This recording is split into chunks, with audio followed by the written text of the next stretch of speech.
Good afternoon, friends. Welcome to another Word of Gord.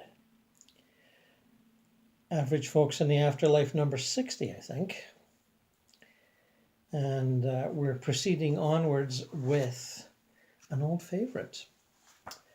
Odysseys of Light, Adventures in Out-of-Body Travel by Marilyn Hughes. Now, this is from 1991. I know that's ancient history to some of you, but it's not the earliest book on out-of-body travel I come across, but one of the earliest.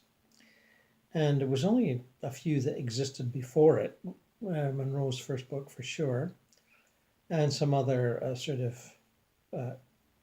even older classics, which were quite hard to come by in those pre-internet days when scouring used bookstores was the way to find things. And certainly this book, I forget exactly when I got it. Early, I'm not saying I got it right when it came out in 91, maybe 93, I'm not quite sure.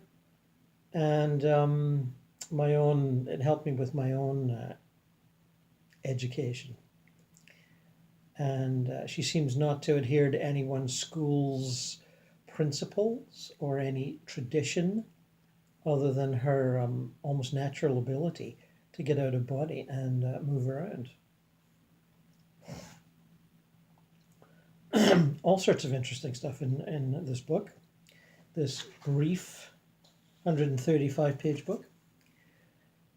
But let's begin here. Chapter 4. After driving home from a trip to a neighboring city, I went to bed. It was summertime and we had air conditioning. Despite the comfortable temperature of our home, I began to sweat and feel extremely ill at ease. Ignoring it, I went to sleep. My husband rolled over and mumbled something about the heat and went back to sleep. After falling into a deep dream state, I began dreaming a very violent and frightening dream. In it, I and Andy, my husband, were driving down the highway when suddenly a frantic man began to run in front of our vehicle. Visual thought forms, images of his confused and terrified thoughts surrounded his beings. This man was extremely angry, frustrated, and confused. Trying to remain calm, we drove past the man, immediately assuming he was a lunatic. But as soon as we passed him, we came upon a very terrible accident. Several people lay dead in the street, their bodies mangled. Andy and I passed through the site feeling very sick, hoping to erase the memory of the horror we witnessed. Within seconds, we were surrounded by police cars blocking off the highway. No one would be allowed through until the accident was cleared up. Doesn't that sound real? Waking up in a very cold sweat, I was absolutely terrified. Feeling a little angry at my guides for allowing me to experience such negativity, I told them I would not allow this into my reality, whatever it may be. And furthermore, they should know better than to scare me like that. The joke was on me, however, as I experienced the dream over and over until after the third time, I realized I had to confront it. In my experience, there's more accounts of people having repeated dreams over a fairly long period of time. But I can't say I've come across this many times, several dreams in the same night, forcing the dreamer to confront the underlying reality, but here it is. Still extremely scared, I asked my guides to please help me understand what was happening. What could this be? And why was I creating such a fearful reality? My guides quickly intervened. When returning from the neighboring city, we had picked up a hitchhiker, so to speak, a man who had died in the car accident and had since become lost, sensed my openness and tagged along. His guides led him to me to help him move on. Now, this is a classic. You will find this happening, and it could happen to you if you're moving on out into this world and looking for experience and are a reliable source of light and comfort in your heart. Even though you think, oh, I'm a newbie, I can't do stuff like that. You may be given a task like this, which may be carried out unconsciously, at least as far as your waking self is concerned, but it could provide several fragmentary, dream memories. So watch out for this. Many people who die quick and violent deaths don't realize they have passed on. After all, they don't feel any different. Sometimes people who had no knowledge of spirituality, God, or didn't believe life after death while they were physical find themselves in a precarious situation when they die. They may not even have the ability to recognize spiritual beings, and thus they don't see their guides. Common enough. People aren't vibrating high enough to see their guides. And when I say guides, we mean, permanent astral residents that have taken on the service of being your guide for your lifetime, or the other person's guide. Their reality is so grounded in physicality that they wander about the earth trying to get their loved one's attention. When the people they love don't even recognize that they are there or that they exist, the lost souls panic. The soul has suffered a very traumatic death, and now the soul is caught up in a void of space, all alone, or so it seems. I've even run into souls who believe very strongly that they're going to be sent to hell, and so, despite their ability to see the light and move on, they wait. Yes, another common one, especially amongst Christians who feel that they're unworthy of the sacred holiness of the heaven worlds. Christians can be very harsh on themselves. This is why thousands of physical beings like myself volunteer before coming into the physical realm to be a physical vantage point for the lost soul. Think about that. Their guides enlist our help, and we simply lead them to their guides and the light. There are 5 things of importance in the lost soul's mind: recognition, love, respect, understanding, and empowerment. Recognizing that they are there is a great relief to the lost soul who has been trying to talk to somebody in a physical body for days or weeks. Yes.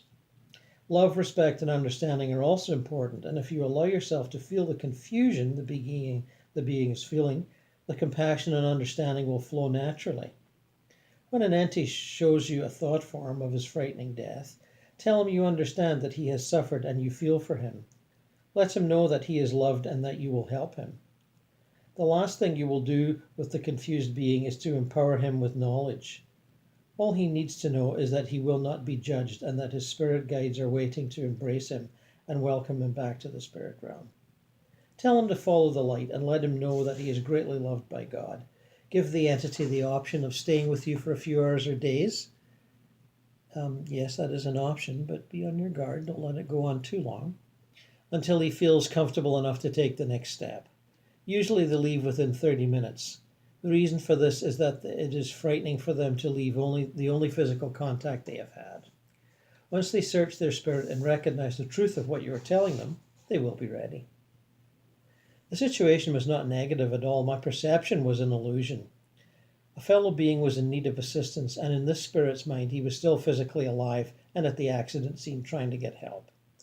I had been brought in to give him that help. Communicating telepathically to the entity, I felt his incredible need to cling to me. All this was natural, yet uncomfortable. I affirmed to the entity my need for space, and he respected that. Remember, with lost souls, you can also create your own reality, and they cannot do anything you don't allow. You cannot be possessed. But you can be obsessed. They will hang around you if you let them. They'll hang around you for a long time. If you have a sort of a misplaced sense of compassion. But you can feel uncomfortable in the presence of a lost soul, so do not allow them to permeate your being. Protect your space. Having no experience of this sort of thing, I handled it with less than precision. That is okay, as the important thing is that they found their way.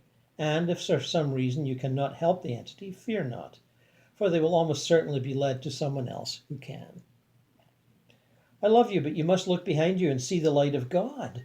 Call out to your guides, ask them to take you there. You are no longer of the physical plane, you have moved on to greater things. Turn around, ask. His response was one of resistance, and the heat intensified. In my own inexperience and panic, I responded by ordering to leave my presence. In the name of Jesus Christ, I can no longer help you. Turn and go to the light. A sudden gush of ecstasy could be felt as the entity saw the light, and a cool breeze whizzed over my body as the entity soared toward the loving light of God. Another lost soul found home. My mistake was a common one. In my fear, I had felt threatened by the entity's presence. It was unloving of me to order him to leave, and there is no need to throw around Jesus' name to help a lost soul. As this was my first experience, I had a lot to learn, and over time I would learn to master the art. It is important to explain this reality to the soul. This reality? Any reality. As this is their first lesson in spirituality, it is important to explain matter-of-factly what the light is, who your guides are, what they do, and other questions that they might have. Dealing with lost souls can be a very calm and peaceful experience if you allow yourself to see it from the spiritual reality rather than the physical illusion. Lost souls have no true desire to harm anyone, they need help. Sometimes the only way they can get someone's attention is to do strange things, such as knocking things to the ground or other poltergeist-like activities. Yes. All they want is your help. They are lost.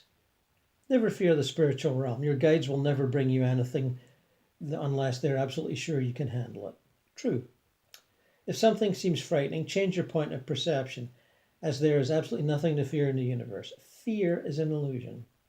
Anything that does not reflect love is an illusion. You are light and part of God. You are capable of anything. All there is love. Another experience. After leaving my body, I was whisked to a beautiful dimension. A black space and the thought forms in this dimension manifested in a yellow light. Musical chambers echoing the most beautiful celestial music I'd ever heard surrounded me. These chambers were like rectangular lights with no definite edges, as they were rounded, and the music that emanated from them touched the very core of your being.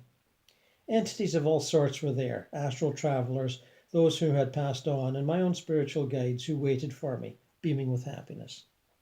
I lay down on a board made of yellow light and waited for whatever was to come. One of my guides lifted his arm, and the musical chambers began to emanate even more energy from their core, bringing my spirit into a state of energy overload. Feeling peaceful and comfortable, the vibrational frequency of my body continued to increase. When the energy got overpowering, my guides transmuted it into my being, a skill I would later learn to do myself. The feeling of vibrational bliss cannot be explained, as I was an engine being fine-tuned and brought up to maximum capacity. Little did I know that with your consciousness there is no such thing as maximum capacity. It will continue to grow and grow through eternity. Yes, I would agree. The other beings were very happy as I went through the process. In fact, they were having a party and celebration. The joy and elation I felt were indescribable and so immense. This was the first in what turned out to be many vibrational raisings. The purpose of this type of experience is to bring you up to a management level, a level more suitable to astral projection and traveling in higher dimensions. Sensitivity of the spiritual realm becomes more prevalent when you are in your body.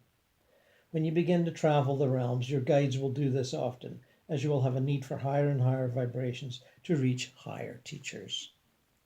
Yes, there are different teachers on different levels, and as you progress, you need to go to graduate class, postgraduate class.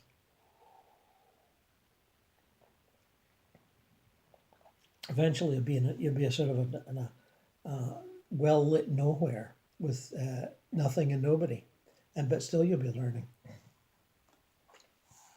Having returned to the same realm mentioned previously, my being lay in mid-air as 6 entities, some of whom were my guides, stood around me, 3 on each side. Observing the colours and vibrational patterns of my being, they determined what medical problems I was experiencing and the reason for manifestation. I understood the reasons for the manifestation of an ovarian cyst. My husband wanted another child and we were trying to have one, but deep down inside, I was not ready for another child. Perhaps I would never be ready for another one. Our child had been extremely difficult since her birth, and I could not deal with another child and still be happy. The entities raised their hands as beams of white light shot down from them, healing my auric disturbance causing the cyst. Get that? Auric disturbance causing the cyst. Disturbance in the aura causes the cyst. Immense warmth was felt and the healing ensued. When they were finished, one of my guides explained that my other problem, which was later diagnosed as asthma, could not be healed yet, as I did not understand the reasons for the manifestation. Some soul-searching would be in order. I returned to my body and, as expected, my cyst had disappeared. Another time. After leaving my body, I was taken to a beautiful cathedral filled with Sunday worshippers. The ceiling was rounded and painted beautifully, and stained glass windows decorated the walls of the huge building. Feeling very joyful, I flew about the cathedral, spreading love energy throughout. Facial expressions didn't change, but almost the entire congregation felt my presence subconsciously, telepathically asking questions like, "What does it feel like to do that?" I responded with descriptions of what I was doing. "I just went through the ceiling. Now I'm floating to the floor. Now through it. Out the window I go. Oops, I'm coming back." Receiving affirmations from their subconscious minds, meaning a telepathic communication with that part of their mind, I went back to my body.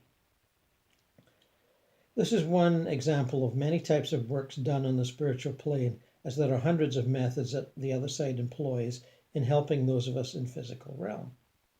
Some of those exciting things will be explored further along in my journey. Yes, flying about cathedrals. I've done that. It's in More Adventures in Eternity. And when you do that with people who are fairly spiritually advanced, or in the heaven realms, and they're worshipping at their place of choice, whether it's a temple or a church, and they're fervently in prayer or singing along with the choir, but they're still in their bodies. They still see themselves as individuals worshipping a prophet or a deity or both. They're right on the edge of moving out of their bodies and becoming identified with the cosmos rather than the body that they lived their last physical plane life in. And you can sort of whiz around and help them sort of on that last little bit. Some of them might pop out and then get frayed and pop back in, just in a sort of blissful ecstasy of a couple of seconds. And you can meet them when they pop out and sort of say, "Hey, you want to check this out farther?" You know, that sort of a thing. While visiting a friend of mine in her home, I began to sense a very obvious presence. Heat sensations as well as a very strong pressure traveled through my body. Feelings were so strong and I responded to them so heavily that I assumed incorrectly that I was dealing with a very distraught lost soul. My friend, who ironically shares my name, Marilyn, noticed immediately that something was bothering me and explained to her my sensations and my first conclusion. She said that she had been feeling a heat around her home for about 2 weeks and was quite intrigued that I felt the same and more. We went to the basement and got into a comfortable position to communicate with the entity. My impression was that the entity was very negative because of my strong reaction to his presence. My cheeks twitched, my back was flinching, and my head began to pound in pain. An unexplainable anger crept up on me, and my friend was a bit surprised. No matter how I looked at it, I did not feel empathy for this lost soul. I asked my guides to help me through and understand this situation. And some information came, but it was vague. The entity communicated a desire for forgiveness from his wife and child, as he was concerned that they would never forgive him. My response was that, of course they would forgive him. We all have to die. But he persisted, and the more he continued, the angrier I felt. In my ignorance of the whole story, I explained the light to the entity, going into detail about his guides and all of that. Getting angrier, I felt a need to be more forceful, as his energy was interfering with me too much physically. That can be a problem sometimes. I was beginning to feel very sick, but all I could get from him was the need for forgiveness from his wife and child. After a short period of time, I yelled at the entity, telling him he had to leave, as his energy was interfering with mine way too much. A cool breeze blew over, and I assumed he had left. Not so, as I would learn later. He would return, as he had some unfinished business. Returning from the meditative state, I was famished and my head was in so much pain. I could not understand how the whole thing could have happened. My initial feeling was that I had simply allowed the entity to permeate my being, thus the physical discomfort. I vowed to never allow a lost soul to permeate my being again. You don't have to allow yourself to feel that much of what an entity is feeling. This is true. You can feel it with your, your thoughts, your mental body. You embrace them with your astral body, you'll get a download of all their emotions, which can be very intense. With the mental body, it's more of a thought form and easier to handle. which is why I'm always telling people to project in their mental body. I don't know how many people listen to me, but I keep saying it. Later, I would understand why it had occurred. Marilyn came to my house the next day as she felt a strong need to read for me from a book that speaks in depths on issues of lost souls. She was feeling this entity again, but didn't let on. Not long after she came into the house, I began to feel the presence again. The spirit seemed more peaceful, and I felt I had a better handle on protecting my own space. My friend read from the book, and we discussed some of the issues of being a lost soul, what it must feel like, the difficulty in leaving those you love behind, and the spirit seemed to soak it up. The encounter carried with it none of the previous negativity, and I felt that the spirit might be reconciling with the woman and child. A distinct chill ran through my body, and the spirit left. At the time, we assumed he had gone to the light, another lost soul finding home. We were wrong. My friend visited a very spiritual woman by the name of Theresia. This woman is known for her work drawing charcoal pictures of your guides in your past lives. She's extremely aware and picked up on the entity right away. Theresia explained that the entity was a very powerful, protective Indian spirit. As Marilyn's protective spirit, he had a strong desire to be acknowledged and to communicate with her. Theresia told Marilyn to ask me how I felt about Indians. At my home, Marilyn and I discussed Theresia's insights. From the moment she had entered my home, I had felt the Indian spirit. But suddenly another feeling was coming. A duality was going on that I could not explain. Remembering a lot of little things in my past denoting a fascination with Indians, I began to feel a clearer message. Emotions began to run rampant again, not anger, but love. The spirit began, and there was more communication. Then I realized that I was the woman from whom he sought forgiveness. And then I realized that I was the woman from whom he sought forgiveness. Perhaps we were married in another lifetime and he had died, leaving me alone with a child. My response to his presence was due to my own feelings, not his. Feeling like a schoolgirl falling in love, I allowed myself to remember the feelings of that lifetime. There was still confusion, however, as I could not understand why this Indian would be my friend's protective spirit when there was such a strong connection to me. We began to acknowledge the spirit's presence verbally and asked him to respond. A strap to our high chair began to slowly sway back and forth, and I knew I had understood something right this time, but there had to be more. The next morning the Indian came to visit me, and in tears I forgave him. This felt odd, as I did not remember any details of this lifetime, only the emotions I had felt. Suddenly I knew why this Indian chose to return at this time. Since my marriage to my husband, I had been obsessed with becoming a widow. The Indian was warning me that I could create that reality.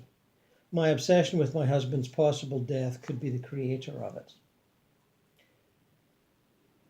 My obsession with my husband's death could be the creator of it. Now think of that. What a loving gesture, I thought, to return and teach me this lesson. It was not over, though, as the Indian returned several times and showered me with love feelings. This is hard to describe. It can only be seen as a non-physical hug. Out of nowhere, you feel overcome with love and emotion. I knew there was more to the story and consulted Theresia. She did not know that I had figured out the connection between me and the Indian. I asked her to draw my guides in past lives, and what she came up with was amazing.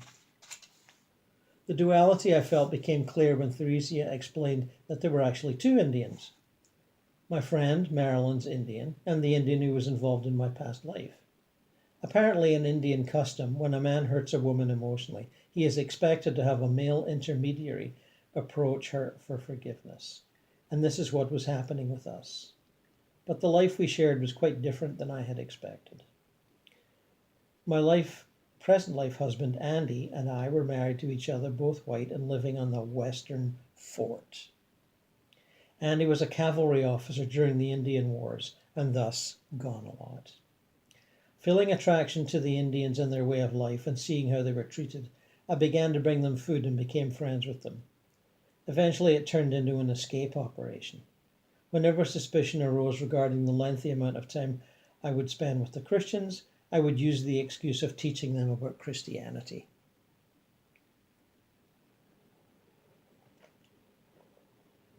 An especially wanted Indian was taken prisoner, wanted because of his expertise in battle planning against the cavalry. We spent time together and eventually we fell in love. We had a very deep spiritual love for each other that differed from what I and Andy had in that lifetime. The time came when it was the Indians' turn to escape. I had the choice to go with them but declined, as I loved my husband and wanted to make it work. The Indians were living through hard times and I wasn't sure I could handle such a drastic change in lifestyle. Now there's honesty. Not long after his departure, it became clear that I was pregnant, and rumors spread that it was not my husband's child, as he was not at the fort at the time of conception. When I had the child, obviously Indian, and everyone knew that I was not only did I have an affair with the Indian, which was considered a social stigma, but I was the one who was letting prisoners escape. My husband left me and soon after died on the battlefield. His anger was more at the fact that I had an affair with an Indian rather than the affair itself, as that disgraced him.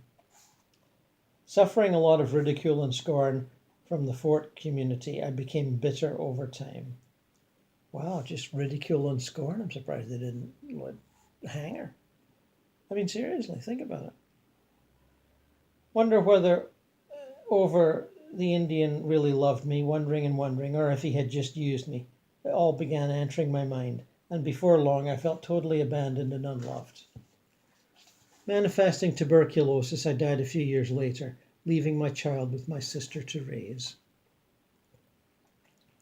The irony of the whole story was that the Indian loved me very much and regardless of the danger would have returned to take me with him, if he had but known of my suffering.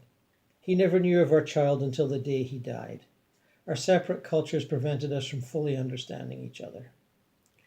As you have probably deduced, my original reaction to the entity was as a result of my subconscious memory. The Indian spirit near me kindled my anger at the Indian who I perceived as having abandoned me. Apparently my Indian was very sad, as he had been trying to make contact with me for quite a while. He had loved me very much and he wanted to help me. What a guy! She didn't know the Indian's name, but a short while later I learned his name was Red Jacket. Theresia also picked up on another entity that would become very important to me. I would later learn his name to be Emmanuel. She drew him with purple and green around him, the color of the lights I saw in my meditative states. He was my spiritual teacher and he was going to help me feel oneness. She sensed several past lives. A life around the time of Jesus in which I had the opportunity to become a disciple of his, but chose not to because of the way it would look. Not a good decision. A Manchurian wizard, where I came so close to becoming a master but did not because of my lackadaisical attitude. A Greek lifetime where I died during the Turkish invasion. A journalist publisher lifetime where I had a great respect from the townsfolk but treated my family like dog meat. Ooh.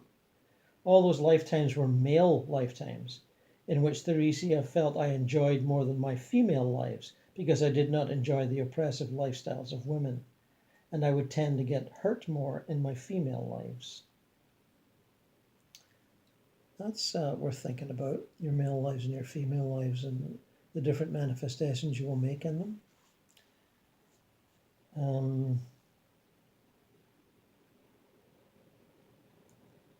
She sensed that in one other female lifetime I was a nun in France with my older sister who was Mother Superior. That sister was my friend Marilyn in this lifetime. An interesting thing occurred when showing these pictures to Andy, as his immediate response was that of anger, his subconscious memory rekindled. His response was, "It's bad enough that you messed around on me, but did it have to be with an Indian?" Quite confirming commentary, wouldn't you say? This particular love triangle would turn out to be a major part of my lessons on oneness. My whole perception of love was being challenged, as well as my husband. Love is inclusive rather than exclusive. Red Jacket and I had a very spiritual love. How could that be wrong? The mistake was in taking it to the point of physical expression. The love, however, was right. Love is too vast to be compartmentalized into possessive boxes. Love expands. It does not contract. When you love one person, you cannot help but become more loving towards others, as that love for the individual grows into love for mankind. My understanding of love was so minute at that point, but it was destined to grow and grow. Um, Perfectly true in a spiritual sense, perfectly true. But try putting it into practice. Ooh, not easy. After expressing my desire to meet my Indian on the astral plane, as I wanted to understand why I'd made some of the choices I had, we met. One major question on my mind was why I did not leave with the Indian. After all, I apparently loved him very much. Red Jacket took me to an old Indian camp, sparsely populated and very dirty. Several teepees were scattered about with a fire pit in the middle of the camp. The people were very poor, as little food was available, and they scavenged for whatever they could get. Autumn winds were just blowing in, and it was apparent that winter was on its way. How many of these poor souls would even survive the winter, I wondered. Most of the people in the camp were women, as the men were off to battle. A few children who had survived the wretched conditions played in the dirt. No happiness could be seen in their faces, just suffering. The answer was obvious that Red Jacket could not leave his people in these conditions, and I could not bring myself to join them, thus giving up my fairly comfortable lifestyle. In this experience, I did not speak with my Indian, but his presence was very clearly guiding me on my way. More direct contact would be forthcoming, along with the deeper understandings of that lifetime and what it meant. A strong desire existed within me to reunite with this man. It is difficult to explain the feelings of love you have for a being no longer in physical form, but those feelings were very strong. I was able to fully access the emotions of that lifetime, and I knew that we had loved each other a great deal. More and more contact was being made in subtle ways with the teacher, and I would eventually come to know him as Emmanuel. His thoughts and mine were mingling quite a bit, and his input was becoming a regular part of my existence. Oneness was his area of expertise, and in small pieces of understanding that were beginning to arise. If I would look at someone in a store with distaste, I would hear his voice in my head, "We are all one. That being you look down upon is part of you." Feeling ashamed, I would try to look at others in a new, non-judgmental way. Though I would not always accomplish this, as, inevitably, sometimes my ego would interfere. It is interesting to me that sometimes people believe that because I am involved so much in astral travel, that somehow I should be more perfect than others. This is no way true. In no way. As when I return to my physical body, I am stuck with all my physical limitations, including the ego, and I make mistakes. Indeed. And take that lesson around the corner and project it onto me, because I'm the same. I'm no saint. I'm knowledgeable, but I'm not saintly.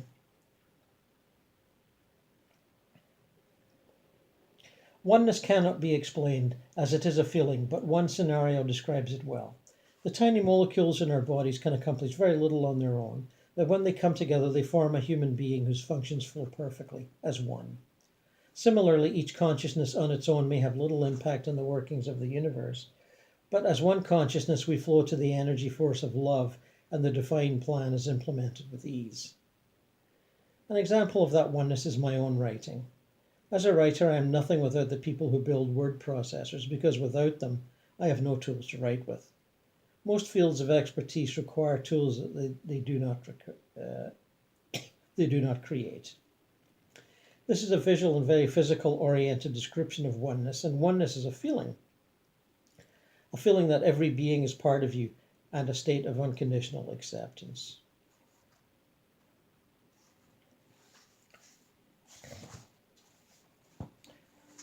Entering into the vibrational state, I began to will myself out of body. The voice of my teacher could be heard telling me that it was not necessary to leave the body in order to travel amongst the dimensions. This is true, and I sense that this being in here does that. Well, it's very hard to track, but I'm going to try and write about it sometime in the next year. Going to be in a flood of meditation, I would think. Forcing myself to go inward, I entered into a new reality. I was not using my visual capabilities, but sensed I was no longer in the same space previously I had occupied. My teacher spoke with me, and I expressed great interest in the rate of speed that my mind seemed to be working. Inherently, I knew that I was feeling what it was like to be dead, and I was surprised at the tremendous mind activity still going on. Consensus reality looks upon death as a horrible ending, when in reality it is a wonderful beginning. In this state of connectedness with the God mind, I fully understood oneness, as there is an awesome connection to all that is when you leave the confines of your physical illusion. As we choose to enter physical bodies to experience that limitedness, that separation from God, that illusion disappears once you exit that manifestation.